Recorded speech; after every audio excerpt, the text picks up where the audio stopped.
Hello everyone, welcome to Edustar. इस video में हम देखेंगे क्लास 10th की मैथमेटिक्स की बुक का चैप्टर नंबर 1 रियल नंबर्स। तो रियल नंबर्स चैप्टर स्टार्ट करने से पहले हमें ये जानना ज़रूरी है कि रियल नंबर्स होते क्या क्या हैं।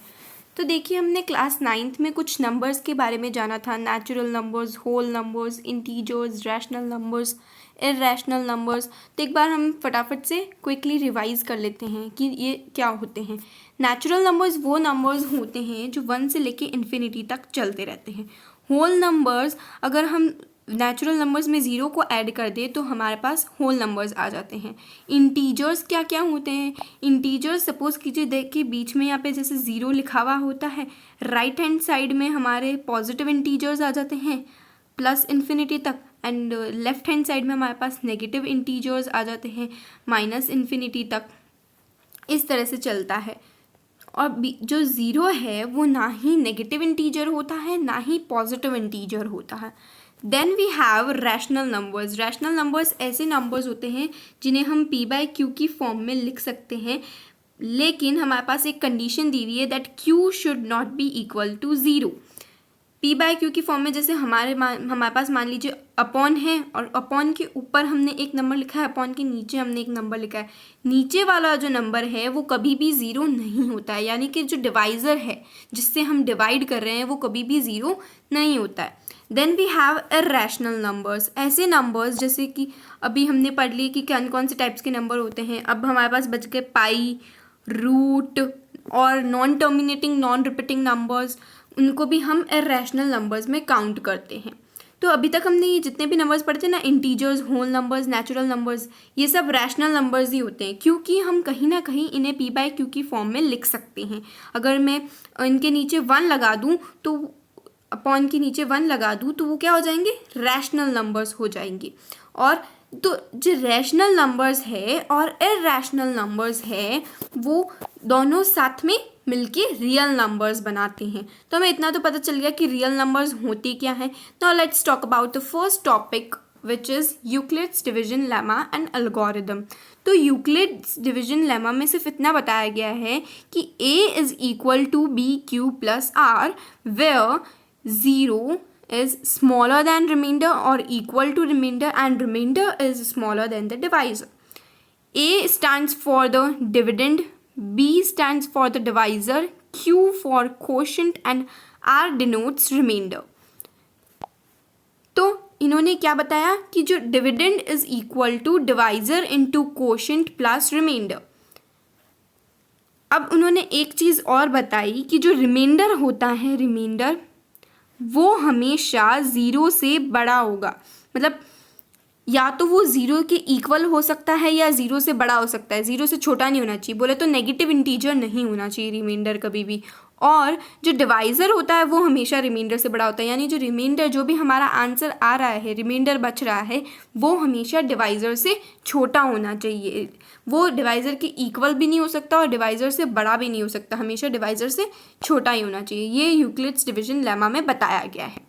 फॉर एग्जाम्पल हम लेते हैं 3 डिवाइडेड बाई 7, ठीक है, सॉरी 7 डिवाइडेड बाई 3। तो यहाँ पे जो 3 है वो हमारा हो गया डिवाइज़र, 7 हो गया डिविडेंड, और जो कोशेंट है वो हमारे पास 2 है, एंड रिमाइंडर जो रिमेनिंग बच रहा है वो है हमारा reminder which is 1।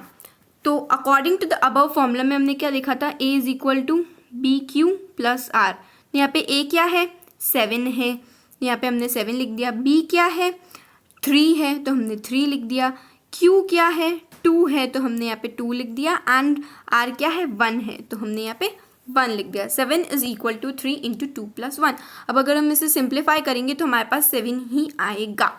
Now one question comes to your mind, जब भी हम पढ़ते हैं यूक्लिड्स डिवीजन लेमा तो हमारे दिमाग में एक क्वेश्चन आता है that what is the difference between lemma and algorithm.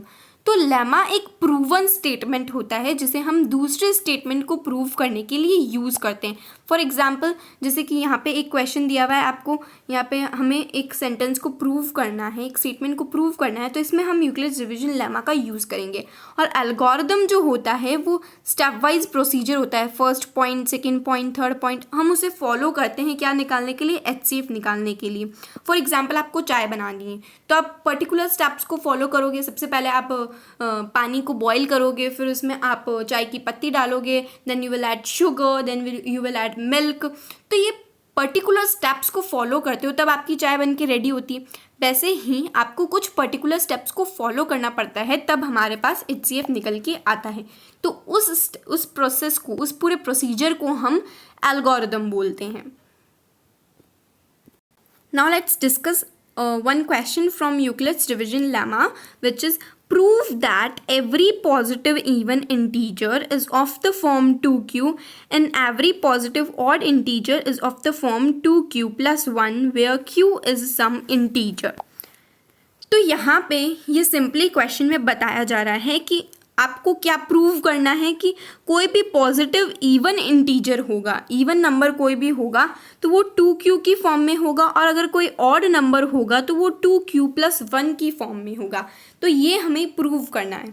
तो सबसे पहले हम ले लेते हैं let a B any positive integer. a को हमने कोई भी पॉजिटिव इंटीजर मान लिया and b is equal to 2। b is equal to 2 क्यों लिया हमने, क्योंकि हमने क्या पढ़ा था यूक्लिड्स डिवीजन लेमा में a is equal to B into Q plus are.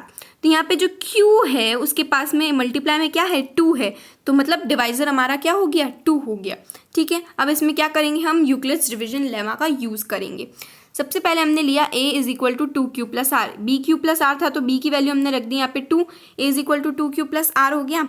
अब यहाँ पे क्या होता है 0 should be smaller than remainder or can equal to the remainder and remainder should always be smaller than the divisor। तो यहाँ पे डिवाइजर की हमने वैल्यू पुट कर दी बेसिकली 2। ठीक है, तो हमें पता चल गया कि रिमाइंडर जो है वो 2 से जो है हमेशा छोटा होना चाहिए। मतलब इस क्वेश्चन में डिवाइजर से हमेशा छोटा होता है, तो इस क्वेश्चन में डिवाइजर क्या है 2 है, तो हमारा जो भी रिमाइंडर आएगा वो 2 से छोटा होना चाहिए। तो 2 से छोटा कौन हो सकता है, 0 हो सकता है एंड 1 हो सकता है, क्योंकि हमने क्या देखा था कि जो रिमाइंडर होगा हमेशा वो हमारे 0 से बड़ा होना चाहिए या 0 के इक्वल होना चाहिए, 0 के कम नहीं हो सकता। तो हमने 0 से स्टार्ट किया, 0 एंड 1 आया हमारे पास में। ठीक है, तो 2 पॉसिबिलिटीज़ है रिमाइंडर के होने की। अगर हम 0 लेते हैं तो हमारे पास क्या होगा 2q प्लस आर है समझ लीजिए। तो यहाँ पे r में अगर मैंने 0 पुट कर दिया तो 2q प्लस 0 कितना आ जाएगा 2q ही आएगा, है ना। और 2q प्लस 1 यहाँ पे मैंने रिमाइंडर की जगह 1 पुट कर दिया तो क्या हो जाएगा 2q प्लस 1 हो जाएगा। तो ये 2q प्लस 1 आ गया। अब 2q हम 2 से डिवाइड कर सकते हैं, दैट मीन्स ये इवन है, एंड 2q प्लस 1 को हम 2 से डिवाइड नहीं कर सकते, दैट मीन्स ये ऑड है। ठीक है ना, और यही हमें प्रूव करना था। क्या प्रूव करना था कि जो इवन इंटीजर होता है वो 2q की फॉर्म में होता है एंड ऑड इंटीजर जो होता है वो 2q प्लस 1 की फॉर्म में होता है, और ये हमने प्रूव कर दिया। नेक्स्ट क्वेश्चन पे चलते हैं, which is using Euclid's division algorithm find HCF of 960 and 432।